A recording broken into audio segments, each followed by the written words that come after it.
चुनाव अभियान जोरों पे और कांग्रेस पार्टी ने अभी अपनी चारों संसदीय क्षेत्रों में हमारी जो आम सभाएं थी वो पूरी कर ली। पहले हमने मंडी में की, उसके बाद शिमला, 14 तारीख को हमीरपुर में थी और 15 तारीख को जो है धर्मशाला में हमने कांगड़ा जो हमारा संसदीय क्षेत्र है वहाँ की आम सभाएं जो है पूरी कर ली। और 3 जो हमारी आम सभाएं हुई जिसमें पार्टी के सभी वरिष्ठ नेता, विधायक, पूर्व विधायक, हमारी जिला कांग्रेस कमेटी के पदाधिकारीगण, ब्लॉक कांग्रेस कमेटी के पदाधिकारीगण और सभी अग्रणी संगठन के जो पदाधिकारी है वो बैठक में मौजूद थे। बहुत सफल रही। और 3 हमारी जो आम सभाएं उसमें माननीय श्री वीरभद्र सिंह जी उपस्थित रहे और कार्यकर्ताओं का जो उत्साह बढ़ा। और पिछले 3 दिनों से जो है मैं माननीय वीरभद्र सिंह जी के साथ दौरा कर रहा हूँ और जिस तरह से पहले इन्होंने हमीरपुर में प्रत्याशी के पक्ष में वहाँ प्रचार किया और पिछले 2 दिनों से जो है हमारा जो कांगड़ा संसदीय क्षेत्र है पवन काजल जी के पक्ष में जो है प्रचार कर रहे हैं। और कल हमारी जो आम सभा थी हमारी पार्टी के जितने भी वरिष्ठ नेता हैं सारे इकट्ठे जो है मंच पे मौजूद थे। और जिस ढंग से लोगों का जो उत्साह है और लोग जिस तरह से हमारी सभाओं में उमड़ के आ रहे हैं वो इस बात को इंगित करता है कि हिमाचल प्रदेश की जो आम जनमानस है वो कांग्रेस पार्टी को वापस जो है सत्ता में लाने का मन बना चुका है, जहाँ देश में वहाँ प्रदेश में। और मैं यहाँ ये भी कहना चाहूँगा कि आज राष्ट्रीय स्तर पर भारतीय जनता पार्टी के जो नेता हैं उनके पास कोई एजेंडा नहीं है। प्रधानमंत्री मोदी जो है एजेंडे से बिल्कुल अलग हो गए, क्योंकि 5 वर्ष में कोई भी उपलब्धियां इनकी रही नहीं है जो ये आम जनता के सामने लेके आते और ये लोगों का ध्यान बटाने का प्रयास करें। और जो इनका संकल्प पत्र आया उसमें तमाम वही चीज़ें हैं जो कि इनके पिछले संकल्प पत्र में शामिल थी, चाहे वो राम मंदिर का मुद्दा हो, चाहे धारा 370 का मुद्दा हो, चाहे रोज़गार देने की बात हो, चाहे किसानों की बात हो, तमाम वही मुद्दे हैं। अगर आप इनका संकल्प पत्र उठाएं और अभी वाला उठाएं तो तमाम वही बातें मिलेंगी। और जो इन्होंने पिछले संकल्प पत्र में वादे किए थे, जो संकल्प लिए थे, कोई भी संकल्प इनका पूरा नहीं हुआ। गंगा साफ करने की बात, डिजिटलाइजेशन की बात, बुलेट ट्रेन की बात, ये सारे सपने के सपने रह गए और आज ये मुद्दों से ध्यान भटकाने का जो है प्रयास कर रहे हैं। अगर आप राष्ट्रीय परिप्रेक्ष्य में देखें तो आज प्रधानमंत्री मोदी जो है जो पुलवामा में हमला हुआ या जो एयर स्ट्राइक हुई, आज उसके नाम पे जो है शहीदों के नाम पे जो है लोगों से वोट मांग रहे हैं। विकास का मुद्दा कहीं नहीं है। कितना विकास इन्होंने 5 वर्ष में किया उसकी चर्चा नहीं हो रही। और सबसे बड़ी बात है कि जो राजनीतिक डिबेट है वो बहुत नीचे स्तर पे आ गई। जिस तरह से ये राष्ट्रीय राहुल गांधी पे, प्रियंका गांधी पे हमला कर रहे हैं, जो इनकी भाषा है उस भाषा पे हमें ऐतराज़ है। और इसी परंपरा को आगे बढ़ाते हुए अभी पिछले दिनों जो भारतीय जनता पार्टी के हिमाचल के अध्यक्ष हैं उन्होंने राहुल गांधी जी के खिलाफ एक अभद्र टिप्पणी की। और मैं ये समझता हूँ कि ये खेदजनक भी है, निराशाजनक भी है, क्योंकि वो उनकी स्कूलिंग ऐसी जगह पे हुई है आरएसएस, जहाँ कहा जाता है कि वो देश की संस्कृति, देश के संस्कार और कल्चर की बात करते हैं। और अगर उनकी स्कूलिंग आरएसएस से हुई है और अगर इस तरह की वो बात करते हैं तो हम अंदाज़ा लगा सकते हैं कि आरएसएस का एजेंडा क्या है। और उस जनसभा में भारतीय जनता पार्टी से जुड़ी महिलाएं भी थी जिन्होंने माँ की गाली दी। उसके बाद उन्होंने प्रियंका गांधी जी पे भी तंज कसे। और एक धार्मिक संगठन है राधा स्वामी, जो अपनी समाज सेवा के लिए जो समाज में कुरीतियाँ हैं उनको, उन कुरीतियों के खिलाफ जो है हमेशा संघर्ष रहते हैं। उन्होंने राधा स्वामी जो समुदाय है उस समुदाय के खिलाफ भी जो टिप्पणी की, हमारा बहुत ज़बरदस्त विरोध था। पिछले कल हमने पूरे प्रदेश में जो है जिला स्तर पे जो है प्रदर्शन किए और अपने पार्टी के लोगों को ये कहा कि संयम बरत के रखें, कोई ऐसी बात ना करें कि हमें और भारतीय जनता पार्टी में कोई फर्क नज़र ना आए। और अभी हमको खुशी है कि चुनाव आयोग ने जो है उनको नोटिस जारी किया और हम ये उम्मीद करते हैं कि चुनाव आयोग का काम जो है एक संवैधानिक संस्था है, उनका काम है कि वो बगैर किसी पक्षपात के जो है आगे काम करें। हमारा ये विश्वास रहेगा कि भविष्य में भी वो जो है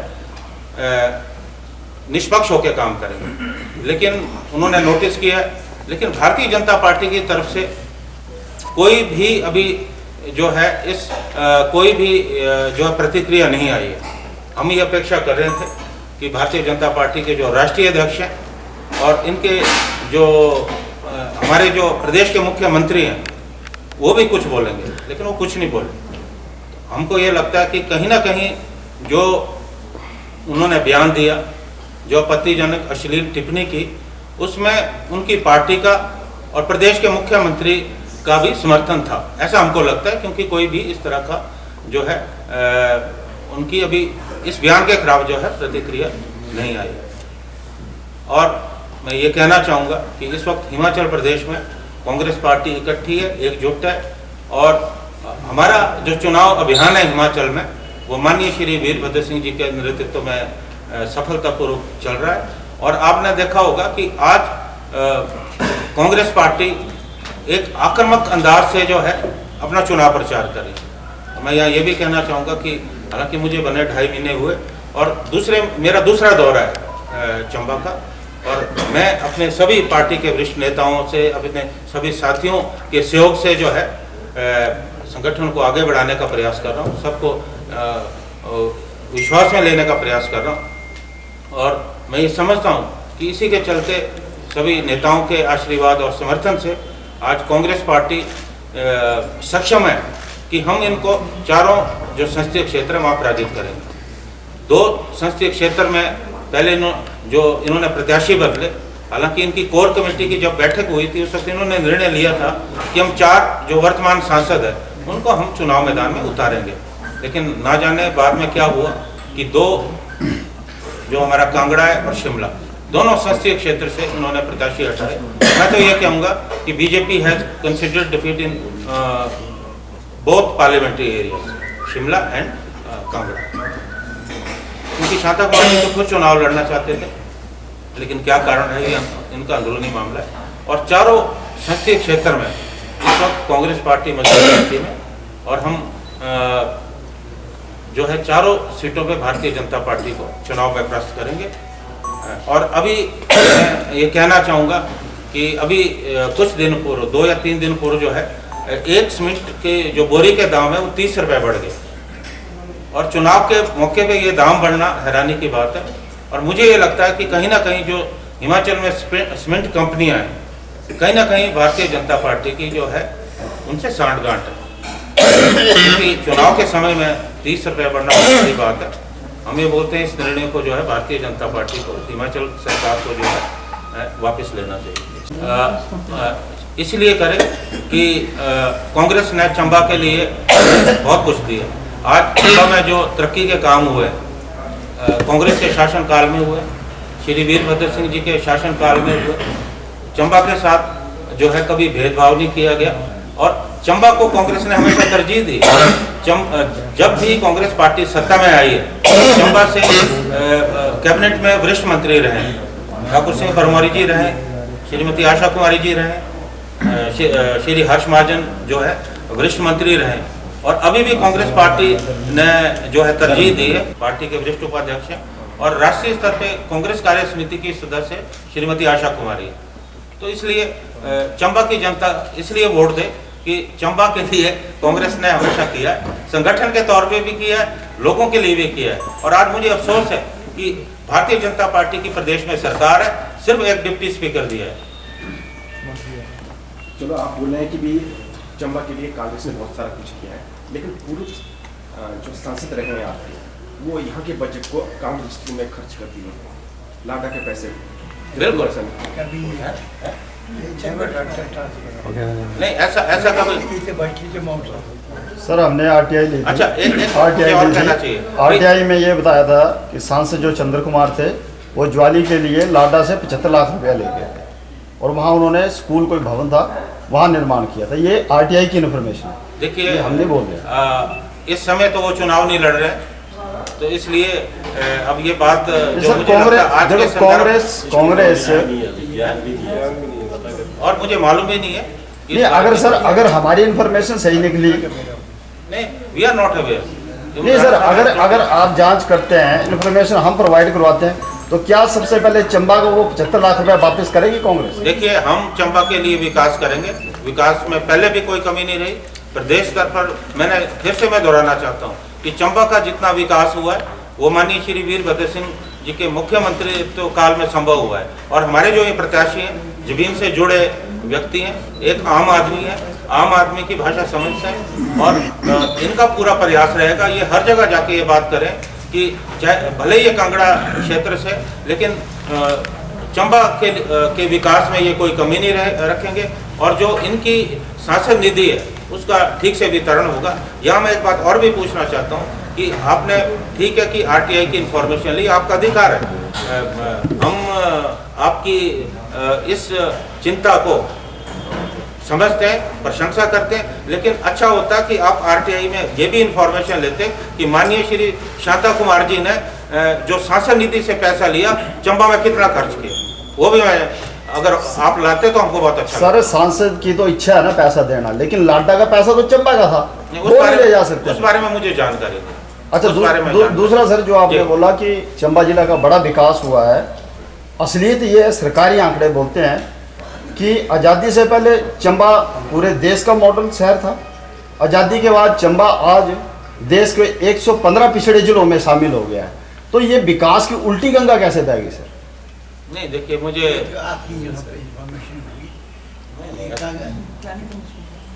ये प्लानिंग कमीशन का आंकड़ा है सर। तो ये इस तरह का विकास चंबा को नहीं चाहिए सर कि जो पहले मॉडल हो और बाद में वो आज़ादी के बाद ऐसे नेता उसने चुन लिए कि जिन्होंने 115 सूची में पहुंचा दिया।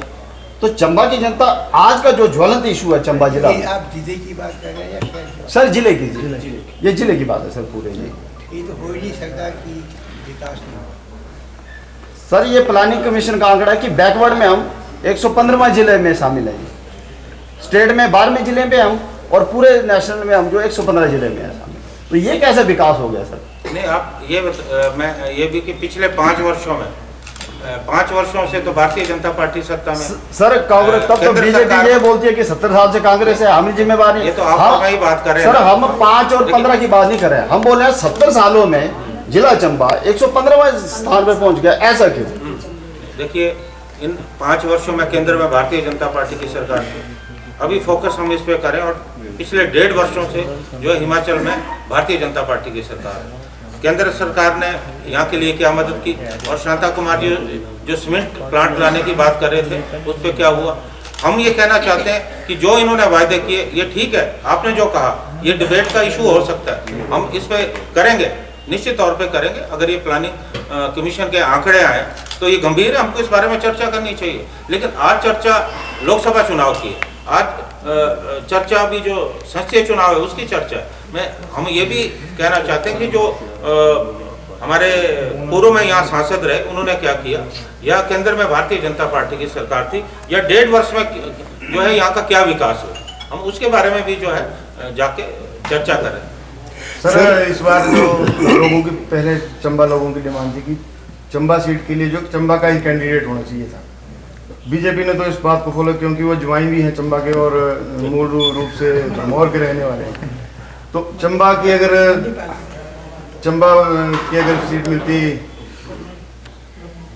तो अच्छा होता, तो इसके लिए क्या कहना है? और सर इसमें मैं ऐड करूंगा, इसमें सर इसी में ऐड कर रहा हूं सर, इसी में ऐड कर रहा हूं, इसी क्वेश्चन में ऐड कर रहा हूं सर, इसी क्वेश्चन में। लोकसभा की चलो मान लीजिए जो वोटर के हिसाब से या कंस्टिट्यूएंसी के हिसाब से कांगड़ा के हिस्से में चले जाती है, राज्यसभा तो सर पार्टी द्वारा मनोनीत किया जाता है, तो राज्यसभा क्यों नहीं जिला चंबा के हिस्से में आता है सर? देखिए, ये संगठन और पार्टी के से जुड़े मामले होते हैं।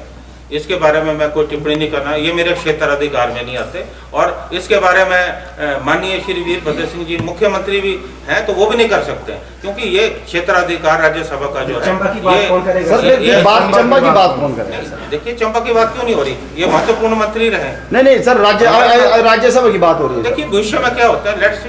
नहीं, आप चंबा का पक्ष नहीं रखेंगे। आपने जो बात कही है आज हमारे उसमें लाई है, मैं पार्टी अध्यक्ष होने के नाते जी। आगे जब ऐसा मामला आएगा हम इसको आपके पास करें। राज्यसभा के लिए चंबा से भेजा जाएगा कभी कि नहीं? हाँ यार। देखिए इस बारे में मैं इसलिए नहीं बोल सकता कि ये बात की बात 70 साल उम्मीद है, 70 साल हो गए हैं, 70 साल से उम्मीद ही रहेगी उम्मीद ही है। अनिल शर्मा जी की वापसी कब हो रही है कांग्रेस में?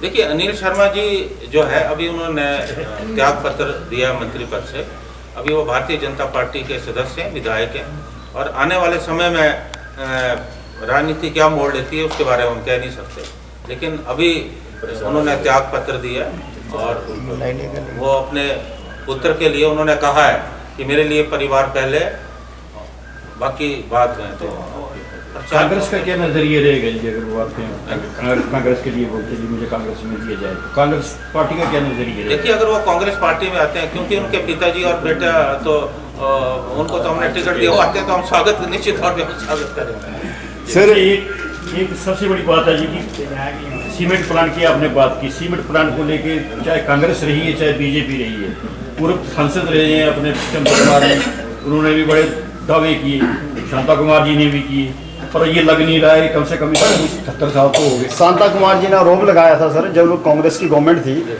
उन्होंने बोला मैं इस मामले को लेकर पर्सनली वीरभद्र जी के साथ मिला हूँ, लेकिन हिमाचल गवर्नमेंट ने सेंटर को ये प्रस्ताव नहीं भेजा था, इस वजह से ये सीमेंट प्लांट नहीं लग पाया। इस पर क्या बोलेंगे?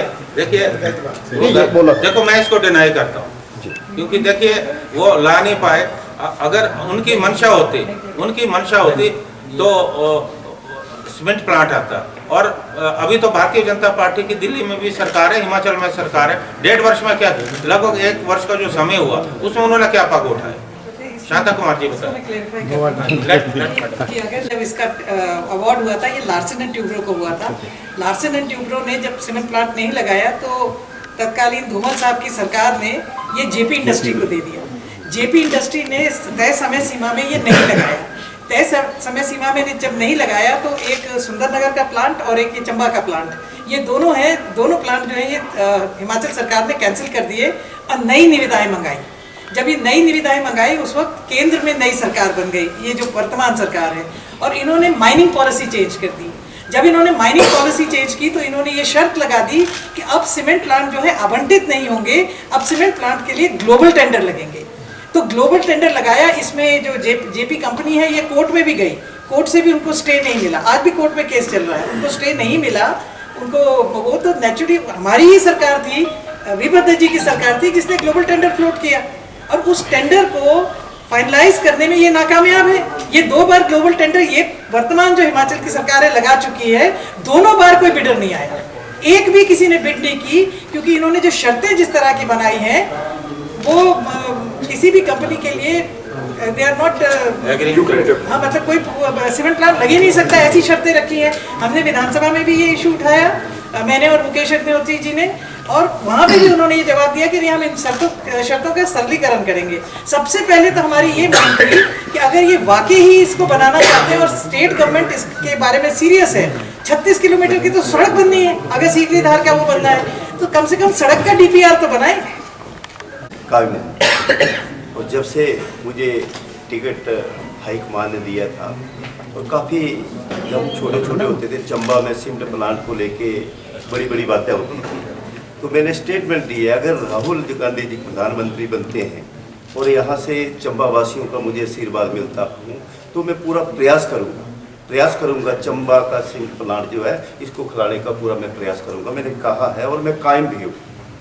और रही बात पहली बार मैं सर प्रयास और वायदे में फर्क है सर, नहीं प्रयास और वायदे में फर्क है। 70 साल से सभी पार्टियां प्रयास करती आ रही हैं, पर वायदा और प्रयास में बहुत फर्क है, इसके बारे में बताएं सर। मैंने आपको फिर कह रहा हूँ, मैं अपना जो वायदा किया उस पर कायम हूँ। हाँ वायदा बोलिए ना, प्रयास नहीं, प्रयास तो हम बड़े 70 सालों से सुनते आ रहे हैं सर। स्टेटमेंट पे मैं कायम हूँ और मैं पूरा प्रयास करूँगा।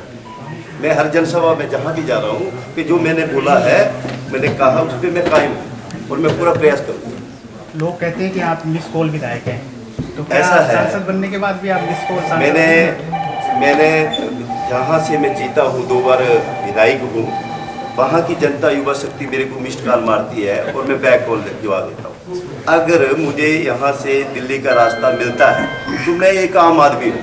आम आदमी मतलब हमारे ना आगे ना पीछे कुछ नहीं था, राजा साहब की ब्लेसिंग थी, तो मैं एमपी भी बनता हूँ। एमपी बनता हूँ तो मैं पूरे भारतवर्ष को बताना चाहूँगा कि एमपी कांगड़ा चंबा लोकसभा का जो जीत के आया है, वो मिस्ड कॉल का मिस्ड कॉल पे बैक कॉल करने वाला सांसद होगा। सर कल बीजेपी ने एक स्टेटमेंट दी थी आपके अगेंस्ट, तो बोला सबसे पहले आपको धूमल जी लाए थे राजनीति में और आप उनके नहीं बने, तो फिर कांग्रेस के कैसे बने? मैं राजनीति में किसके कहने पे नहीं आया। मेरे को जो कांगड़ा विधानसभा क्षेत्र की जनता है, जिससे मैं लगाव रखता हूँ, जिससे मैं प्यार करता हूँ, राजनीति में लाने वाले मुझे ये हो।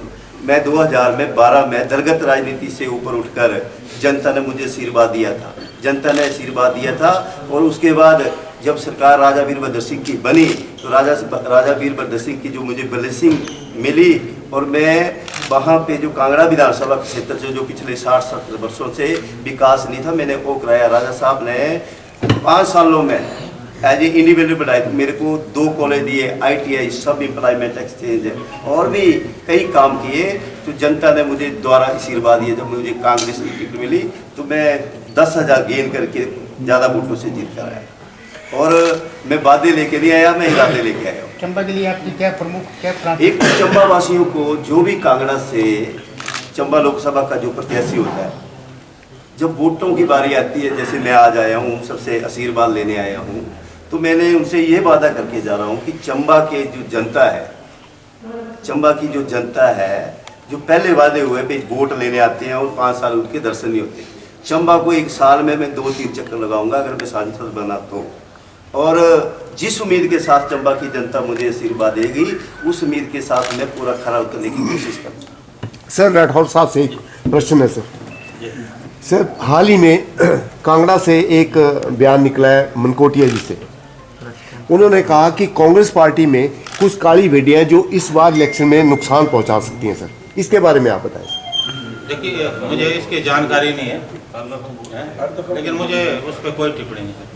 सर नीरज भारती ने कल एक फेसबुक में आप पे कमेंट डाला है कि बोला जी राठौर जी हम पे मेरी सदस्यता पे सवाल उठा रहे हैं, जब माल रोड पे डंडे पड़े कांग्रेसियों को तब कहाँ थे राठौर जी? और जी वहीं थे, मैं प्रेसिडेंट था, मैं भी डंडे खाने वाला राजा साहब से एक क्वेश्चन जानना चाहते हैं सर, जैसे कल भी आपने चुवाड़ी में बोला सर, 1.5 साल में आपको क्या लगता है सर जिला चंबा का विकास हुआ है या रुका है? सर मैं कहता हूँ कि कांग्रेस प्रशासन में निरंतर प्रतिवर्ष जो है अगर आप हर चीज़ कमा लीजिए, अब सिर्फ सीमेंट फैक्ट्री की बात है, यह फेल हुआ। यहाँ पर मेडिकल किया गया है, यहाँ कॉलेज में नई बिल्डिंग बनाई गई है, यहाँ पर जो है क्या नाम है, सड़कें बनी हैं, स्कूल खुले हैं, पॉलिटेक्निक खुले हैं, और क्या विकास है। तो सर आपने जो मेडिकल कॉलेज दिया था उसका तो अभी भवन भी नहीं बन पाए हैं, है ना? गुलाम नबी आजाद राठौर साहब अभी तक नहीं, वो राज्य सरकार की जिम्मेवारी है। राठौर साहब 1.5 साल हो गए, 1.5 साल में पैसे भी आए, 1.5 साल में सर जिला कांग्रेस के दिग्गज नेता एक बार भी इकट्ठे होकर सड़कों पे नहीं निकले इस इशू पे। नहीं, पिछली बार जब मैं आया जी, उस दिन हम सब लोग गए थे, हम डिप्टी कमिश्नर के पास गए। सर वो आपका दौरा था, वो दौरा था आपका, हम जिले की बात करें, जिला के लीडर कभी नहीं निकले। उठाएंगे, हमारे नए अध्यक्ष बने, ये भी मेरी तरह नए हैं, तो अभी इनको समय दीजिए। ये अकेले रह जाते ना सर? नहीं, इनको सबका सहयोग, इनको समय दीजिए, युवा है और जोश है इनमें, काम करेगा नहीं करता, लेकिन राजनीति है, बात तो करनी पड़ती है।